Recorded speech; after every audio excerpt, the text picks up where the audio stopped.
সিলেট নগরীর আম্বরখানায় নির্মাণাধীন ড্রেনের উন্মুক্ত খাদে পড়ে কবি আব্দুল বাসিত মোহাম্মদ এর মৃত্যু হয়।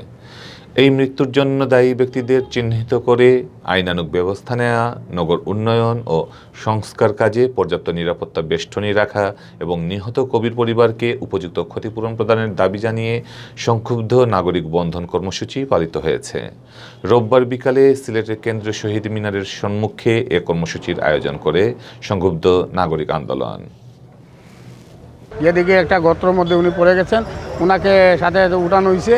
উঠানো হওয়ার পরে উনি মাথা ঘুরাচ্ছে, ওনাকে পানি টানি দেওয়া হইলো। তারপরে আম্বরখানায় একটা ক্লিনিকে আমরা প্রাথমিক ট্রিটমেন্ট করি।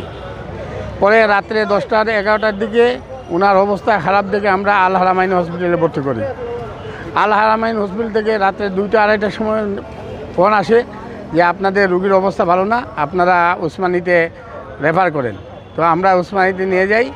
ওইখানে গিয়ে সকাল 6টার সময় ওনার অপারেশন শুরু হয়। দুপুর 12টা পর্যন্ত ওনার অপারেশন হয়। অপারেশন হওয়ার পরে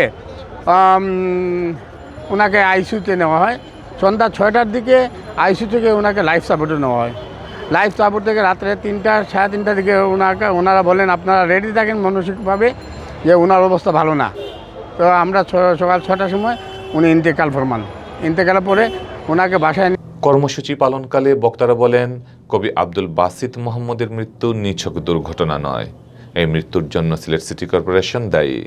তার মৃত্যুর জন্য দায়ী ব্যক্তিদের চিহ্নিত করে আইনানুগ ব্যবস্থা গ্রহণ এবং কবির পরিবারকে উপযুক্ত ক্ষতিপূরণ প্রদানের দাবি জানান বক্তারা। এবং এখন যারা দেখলাম একজন মানুষ পড়ে মারা যাচ্ছেন, আমরা শুধু একজন মারা গেছেন বলে, একজন কবি মারা গেছেন বলে আমরা এখন কথা বলছি, কিন্তু প্রতিনিয়তই কেউ না কেউ এখানে এসব খোঁড়াখুড়ি, খুলে রাখা ড্রেন নর্দমায় পড়ে আহত হচ্ছেন। এ কোনো ব্যাপারেই কোনো ধরনের তিনি জবাবদিহিতা করতে রাজি নন কারো কাছে। অপরিকল্পিতভাবে সিলেট নগর জুড়ে উন্নয়নের নামে তিনি বিশৃঙ্খলা তৈরি করে চলেছেন। তিনি একবার পুকুর ভরাট করছেন, একবার গার্ডওয়াল দিচ্ছেন কোটি টাকা খরচ করে, সরকারের টাকা, কোষাগারের টাকা খরচ করে, আবার সেই পুকুরকে তিনি ভরাট করছেন। কোনো ধরনের জবাবদিহিতা দিচ্ছেন না, গাছ কাটছেন। আবার আমরা নাগরিকরা গাছ কাটার প্রতিবাদে যখন আন্দোলন করতে যাচ্ছি, তিনি সেখানে আমাদের অভিযোগ করছেন আমরা গাছ লাগাচ্ছি না বলে। মানে তিনি নগরবাসীকে সোজা কথায় জুতো মেরে, গরু মেরে জুতো দান করছেন আসলে। সিলেট জেলা প্রেস ক্লাবের নবনির্বাচিত সভাপতি আল আজাদের সভাপতিত্বে ও ইলেকট্রনিক মিডিয়া জার্নালিস্ট অ্যাসোসিয়েশন ইমজার সাধারণ সম্পাদক সজল ছত্রীর সঞ্চালনায় কর্মসূচিতে মূল বক্তব্য রাখেন সংক্ষুব্ধ নাগরিক আন্দোলনের সমন্বয়ক আব্দুল করিম কিম। সুতরাং যে মাপে অর্থে কাজ হচ্ছে সেই হিসাবে এই সমস্ত জায়গাতে নিরাপত্তা বেষ্টনী রাখা উচিত, মানুষকে সাবধান করে দেওয়া উচিত। সেই জায়গাতে সেটা করা হয়নি, সেখানে দুর্ঘটনা ঘটেছে এবং উনি প্রথমে আহত হয়েছেন। এখন সিটি কর্পোরেশনের একটি ভুলের কারণে একজন শিক্ষক, কবি, বৃদ্ধ মানুষ আহত হয়ে হাসপাতালে গেলেন। পুরো একদিন তিনি হাসপাতালে থেকে পরের দিন মৃত্যুবরণ করলেন। কিন্তু আমরা অবাক হয়ে লক্ষ্য করলাম যে সিটি কর্পোরেশন থেকে তখন তার চিকিৎসার জন্য তাৎক্ষণিকভাবে কোনো উদ্যোগ নেওয়া হয়নি এবং পরবর্তীতে মৃত্যুবরণ করার পরে সিটির মেয়র জানাজাতে অংশ নিয়েছেন। এরপরে 3 দিন চলে গেছে। এইটার জন্য কে দায়ী? কাদের ভুলের কারণে, কাদের খামখেয়ালিপনার জন্য এই মৃত্যু হলো?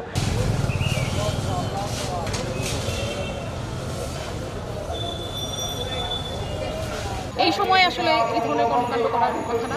এখন আপনি দেখছেন যে আমার পিছনে যে উন্নয়ন কর্মকাণ্ড চলছে, একদম সরাসরি দেখতে পাচ্ছেন। কালকে হচ্ছে আমাদের শহীদ বুদ্ধিজীবী দিবস, এখনও এটা কমপ্লিট হয়নি। তার মানে আমরা এখানে দেখা যাবে যে পুষ্পস্তবক অর্পণ করা বা যাই হোক শ্রদ্ধা নিবেদন করা, এগুলোতেও বিঘ্ন ঘটবে।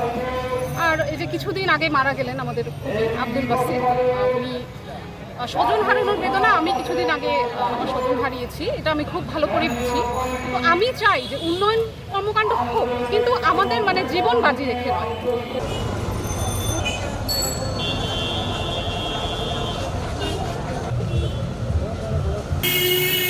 এইভাবে আপনার অপরিকল্পিত কাজ যদি চলে, এতে কীভাবে করে মানুষ যখন হাঁটবার রাস্তা নাই এমন অবস্থা, আর কতদিন যাবে আল্লাহ জানে। এইরকম অবস্থা করিয়াতে আসছে। দেখেন আপনারা একটু সিটি কর্পোরেশনকে একটু ইয়ে করেন, ইনফরমেশন করেন বলে মানুষের তো অসুবিধা হয়, একটু তাড়াতাড়ি কাজটা সারা তুলবে।